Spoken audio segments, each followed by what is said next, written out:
Tír na nóg. Labhrás Leipreachán. Bhí fearr a dléach ar a dhíthal na páistí, dul a marcaíocht asal, ach ní raibh pingeannig Seán ná ag Míle.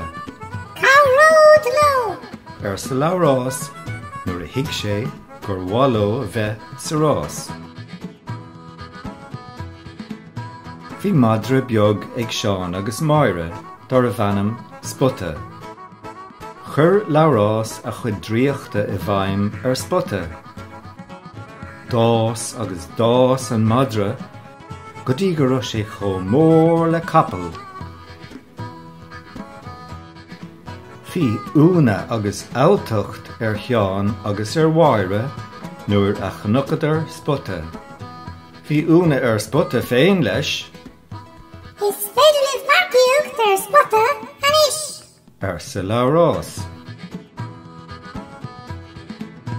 Taobí sa rás.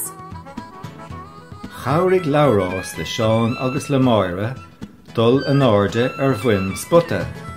An son, de míadar, go dtí ionad tosithe an ráis. Bhí úna ar a raibh ar an trá.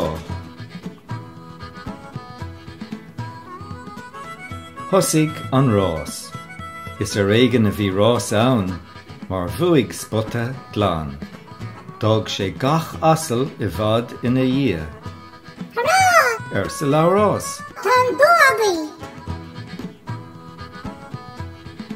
Fuaradar an chéad dúis, mála mór pingeaní. Thugadar de Labhrás é, chun uachtar éireachta dáil de gach éine. Céinigí! Ar sa Labhrás. Uachtar éireachta de gach éine. Agus tháineadar.